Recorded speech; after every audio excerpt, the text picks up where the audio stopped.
Diz assim: os que confiam no Senhor são como um monte de Sião que não se abala, firme para sempre. Como em redor de Jerusalém estão os montes, assim o Senhor em derredor do seu povo desde agora e para sempre.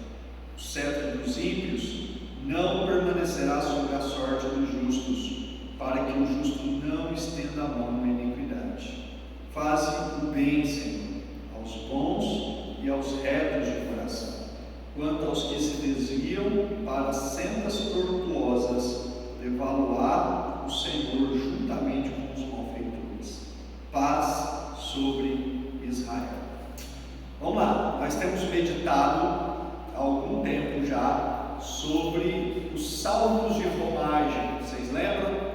O que é o salmo de romagem? Alguém arrisca aí?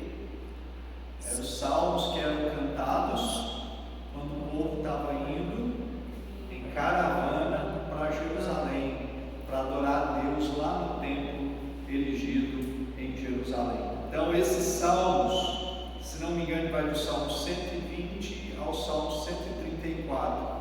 São salmos de romagem, tá? Romaria, é de onde vem a ideia de romaria, né? Eles cantavam esse salmo. E esses salmos, queridos, eles representam, como a gente já falou em outra ocasião, a nossa caminhada nesse mundo.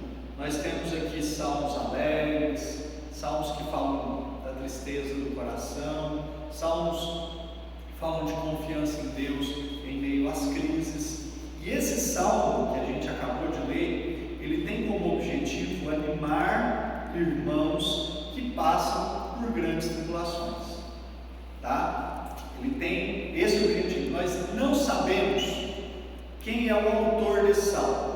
Em lugar nenhum se diz quem é o autor desse salmo, mas a gente pode entender o contexto que ele foi escrito.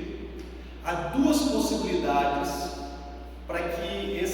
de contexto para esse salmo, e é muito importante a gente entender o contexto para que a gente entenda qual era a intenção do autor quando ele escreveu, tá? Primeiro, queridos, é que a ideia que o salmo nos traz é uma ideia de opressão vinda de um governo ímpio.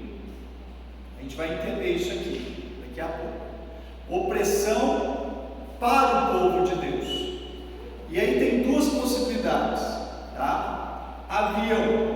Houve na história de Israel povos filisteus, amonitas, que invadiram a nação de Israel e subjugou Israel, e por determinados tempos governos ímpios assumiram o controle da nação. E havia também a segunda possibilidade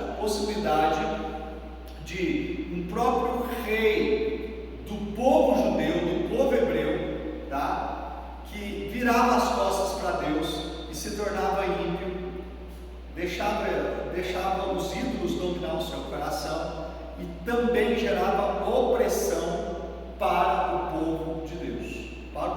Então, queridos, seja uma possibilidade, seja outra, a ideia central é essa: um governante ímpio que gera tristeza, gera pressão ou coloca peso sobre a vida daqueles que temem a Deus, daqueles que amam a Deus.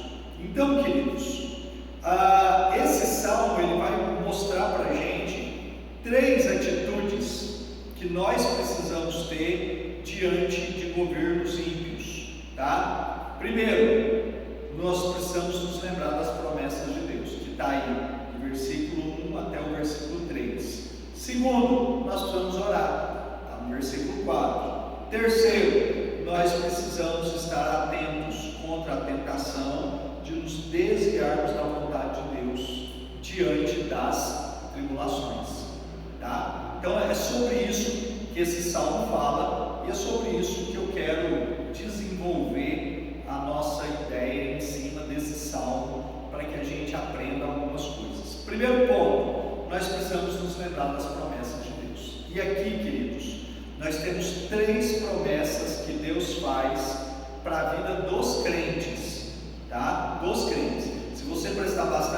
atenção, aí no versículo 4, ele diz assim: faze bem, Senhor, aos bons e aos retos de coração. No versículo 1 diz: os que confiam no Senhor. Então presta atenção, essas promessas, elas são para crente, é para quem crê, não é para o incrédulo. Não faz nenhum sentido essas promessas para aquele que é incrédulo. Que promessas são essas? Primeiro, ele vai dizer que aquele que é de Deus, no tempo da opressão, ele permanece firme. A primeira promessa é de firmeza. Observe, onde a gente encontra isso? Versículo 1: os que confiam no Senhor são como um monte de Sião, que não se abala, firme para sempre. Firme. Olha que legal, queridos. Ele olha para a geografia do lugar. Interessante a gente pensar nisso. Ele faz poesia com a geografia do lugar. E ele diz o seguinte: o que era o monte de Sião? O monte de Sião era o monte sobre o qual estava a cidade de Jerusalém, também o templo de Jerusalém. E ele olha para esse monte está lá até hoje. Esse monte estava lá no tempo do salmista. Nas futuras gerações estava lá o monte Sião. E ele fala: isso aqui é um negócio firme. Pode vir tempestade, pode vir tempo de luta, pode vir tempo de frio, tempo de calor, e esse monte está lá. E aí ele faz o seguinte: ele faz um paralelo entre esse monte e aqueles que são verdadeiramente crentes.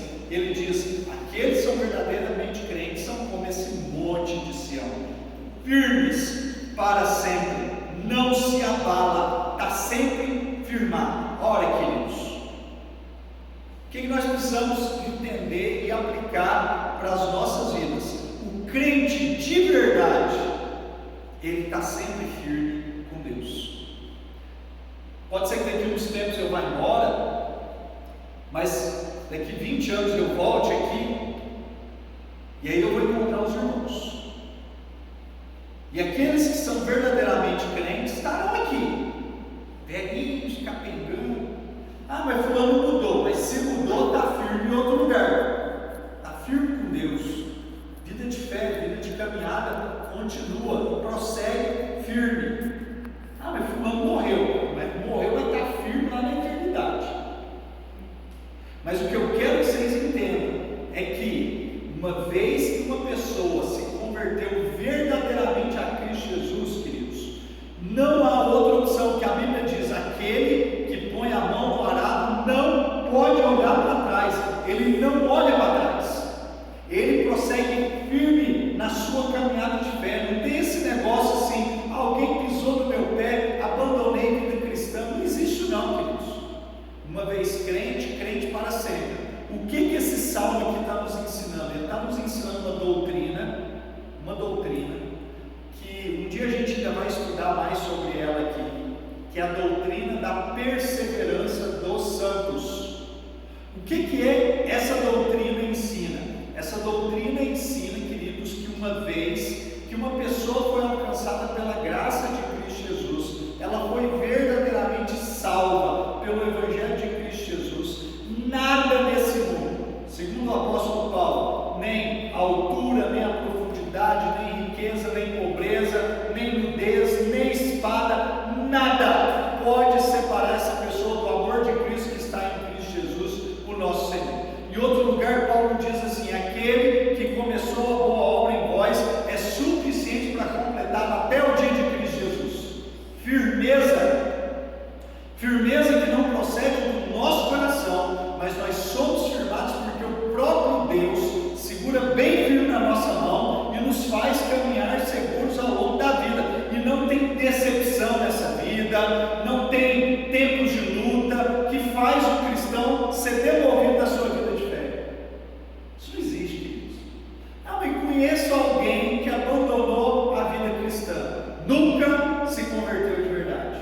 Esses dias eu ouvi falar de um camarada que era da nossa igreja e que está cogitando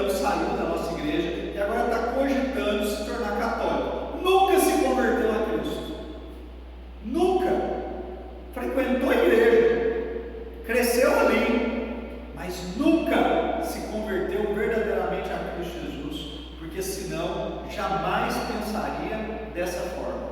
Ah, mas eu conheço pessoas que frequentou anos a igreja e agora está no mundão. Quer dizer, essas pessoas precisam de conversão.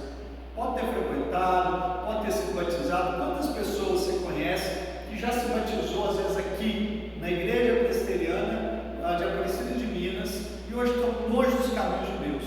Meus queridos, precisa de conversão, tá? É porque nunca houve aquele novo nascimento genuíno, porque o texto é muito claro em dizer que os que confiam no Senhor são como o monte de Sião, firmes para sempre, firmes para sempre, tá? Não se abala, eles não se afastam de Deus, não se afastam de Deus.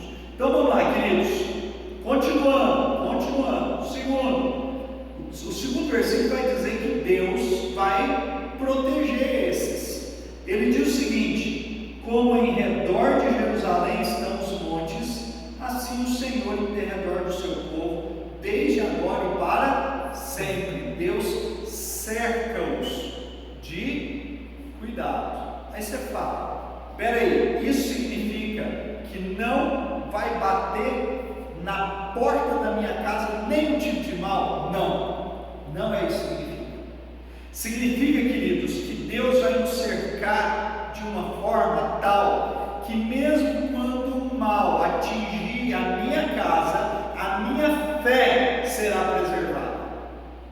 A minha fé será preservada. Porque o que é mais importante, queridos? O que é mais importante na vida nossa é a nossa relação com Deus sendo preservada independente das circunstâncias da vida. E isso Deus nos cerca de tal forma que a nossa fé nele continue preservada independente das circunstâncias que venham a acontecer ao longo da nossa vida. Terceira promessa, livramento, está aí no versículo 3, diz o seguinte: os cetros dos ímpios não permanecerá sobre a sorte dos justos, para que não estenda a mão à iniquidade. O que é cetro dos ímpios? Olha, o bastão que simboliza um poder real. Por isso que nós concluímos que esse salmo foi escrito na perspectiva de um povo de Deus sendo oprimido por um governo ímpio, por conta desse versículo. Porque esse versículo está dizendo o seguinte: ainda que haja um bastão simboliza poder real, era aquele bastão usado, pelos reis. Havia um símbolo de poder ali naquele cetro, tá? E aquilo ali, queridos, representava poder de governo sobre a vida das pessoas. O que o texto está falando aqui? Os cetros dos ímpios não permanecerá sobre a sorte dos justos, para que o justo não estenda a mão à iniquidade. O texto, ele está dizendo, o que o versículo quer dizer é o seguinte: olha, é possível que se a opressão, a dor, a angústia, a desesperança, ela prevalecer por muito tempo, é possível que pessoas que declaram ser justas abandonem a sua caminhada com Deus. Muitos podem dizer: não está valendo a pena servir a Deus, eu sirvo a Deus, mas tudo só dá errado. Eu vejo os ímpios prosperando e absolutamente nada dá certo comigo. Esse governo está aí nos oprimindo, há esse poder aí que gerando opressão, cobrando impostos altíssimos, massacrando a nossa gente. Parece que não está valendo a pena servir a Deus. Mas olha que interessante, queridos. O que o texto está dizendo é que Deus não vai deixar, Deus não vai permitir que esse poder de um governo ímpio ele prevaleça para sempre sobre a sorte dos justos, para que o justo ele não estenda a mão à iniquidade. Há um texto que está lá em 1 Coríntios capítulo 10, versículo 13, que diz mais ou menos assim: não vos sobreveio tentação que não fosse humana, mas Deus é fiel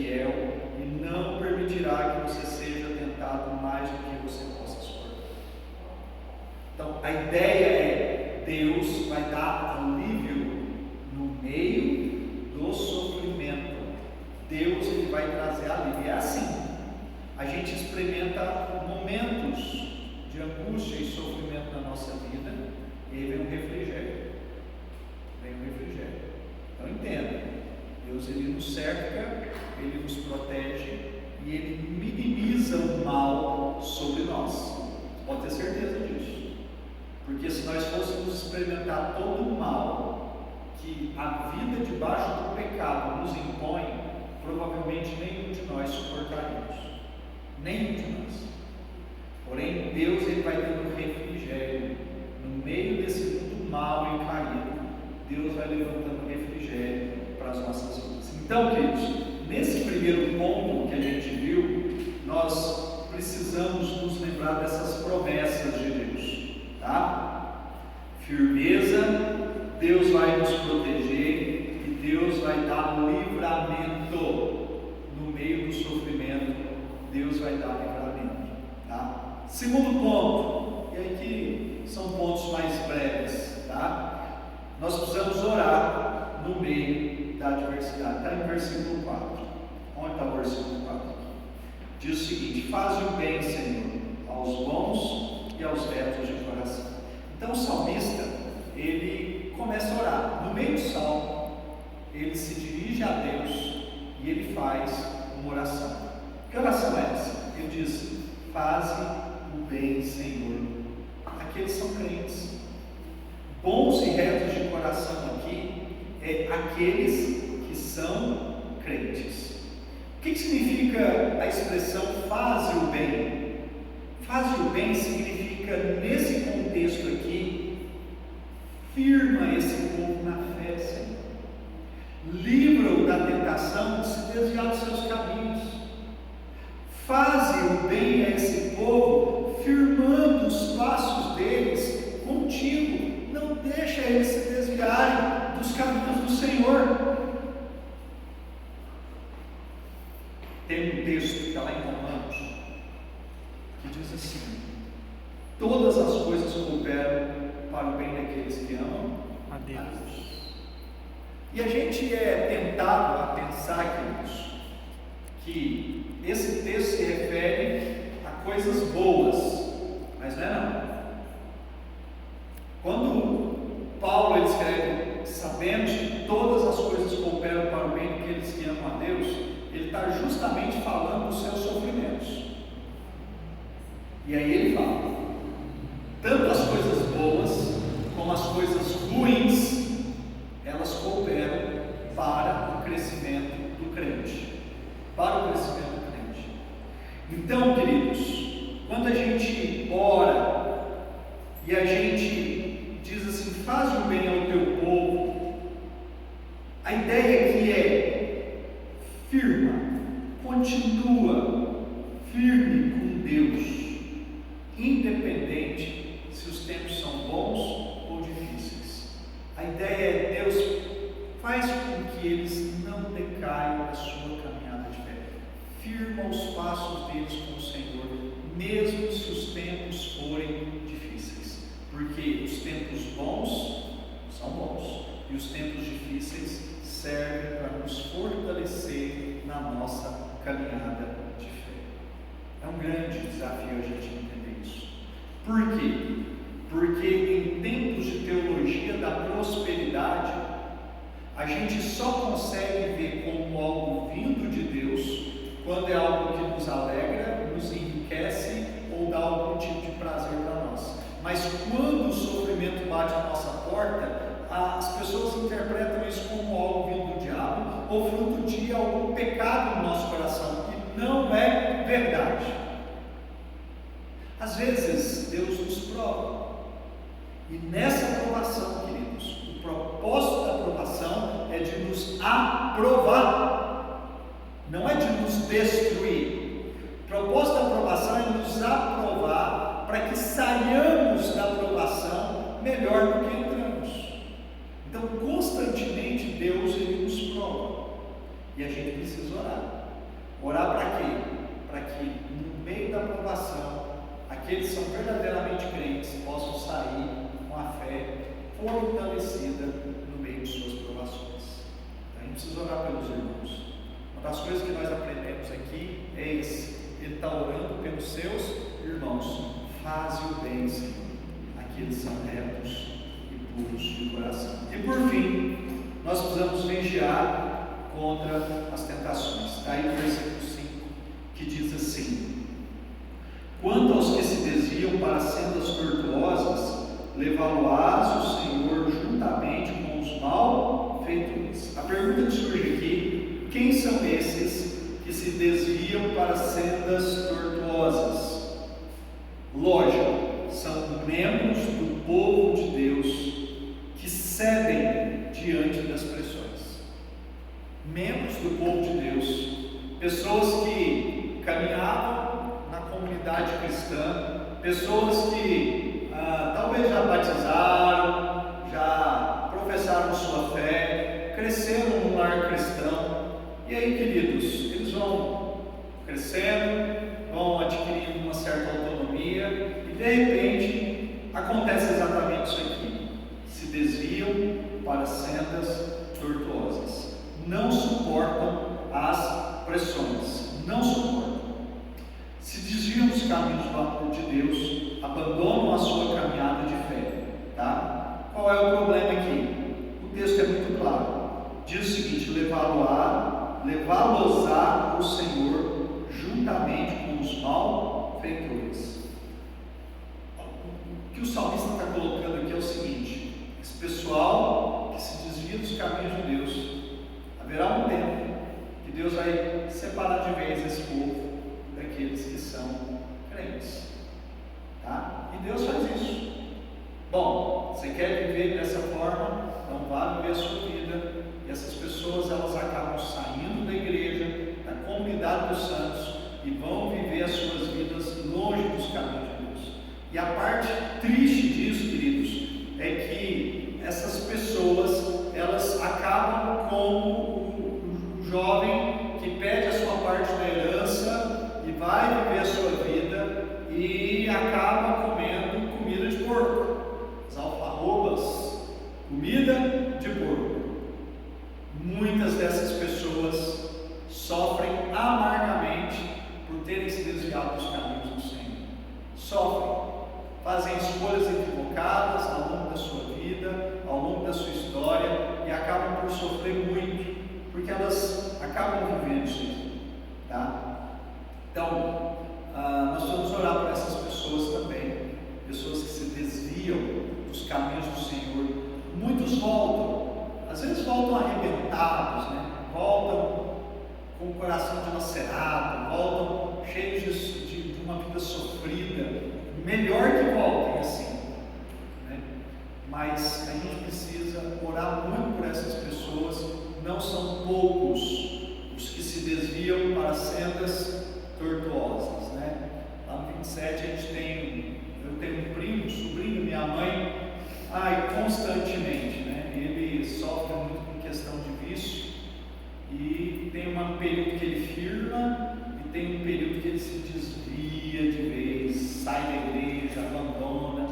É uma tristeza, queridos, porque aí só bebida, só cachaça, né?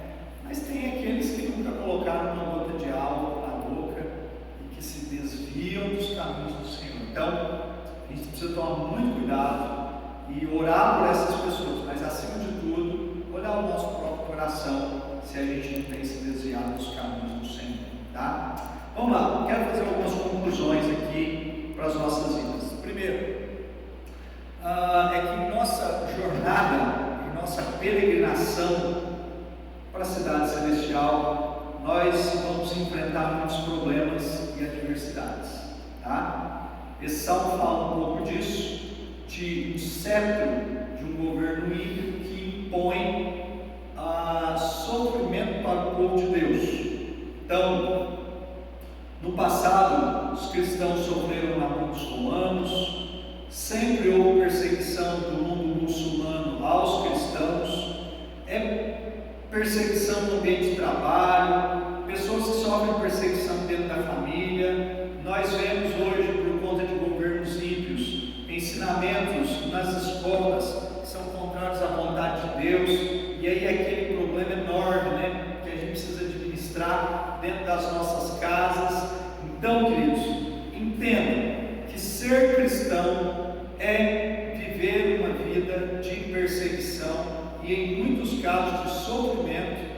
por causa da nossa postura diante daquilo que o mundo tem nos oferecido, tá?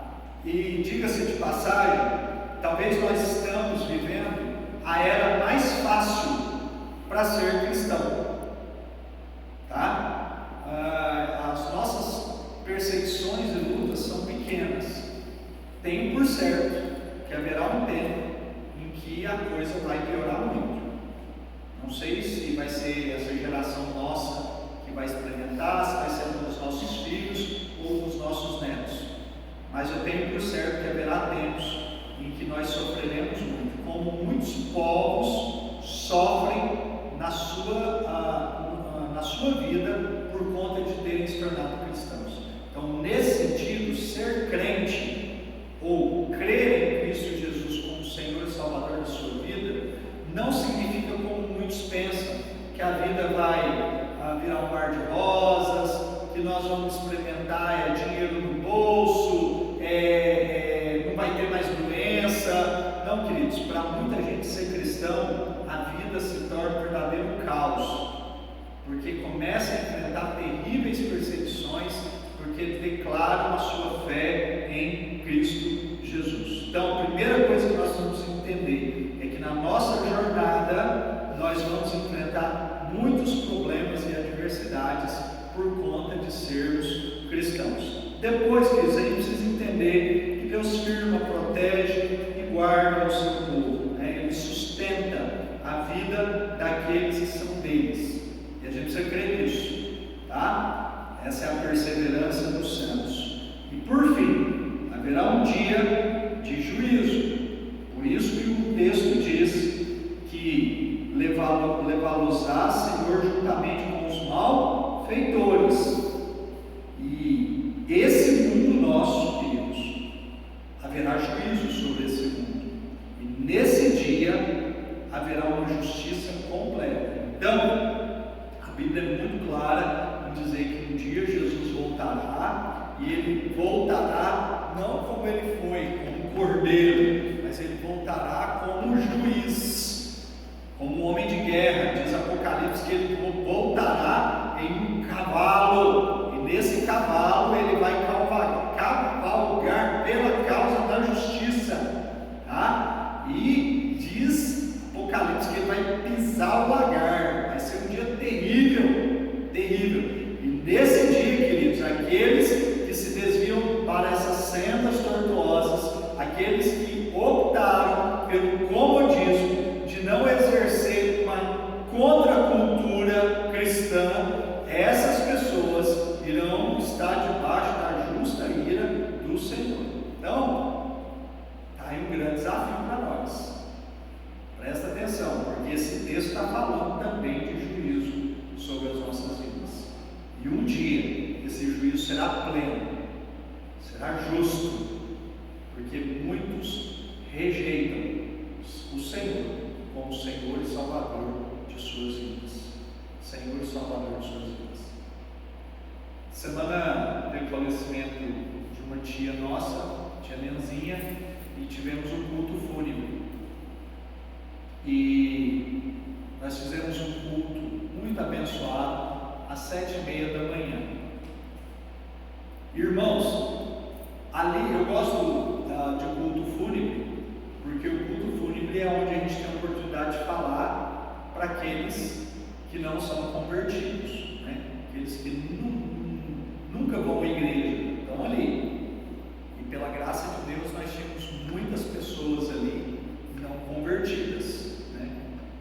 E nós tivemos uma oportunidade maravilhosa de pregar o Evangelho e dizendo muito claro para as pessoas que elas precisam se arrepender dos seus pecados, porque aquele dia foi o dia que Deus chamou a minha tia, pela graça de Deus, uma mulher crente.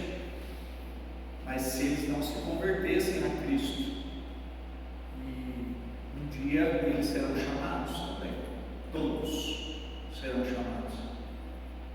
Mas, queridos, eu creio que nunca em toda a história nós lidamos com tanta indiferença com a eternidade. Se tem uma coisa que o diabo conseguiu fazer, é tirar do coração das pessoas a perspectiva da eternidade. Tem uma prima minha que já é convertida, depois ela chegou para mim e falou assim: Wesley, se eu não fosse convertido, eu tinha entregado minha vida para Jesus hoje. Mas é notório a indiferença das pessoas com relação à eternidade. Antigamente, quando se pregava sobre a eternidade, as pessoas elas confessavam os seus pecados diante de Deus.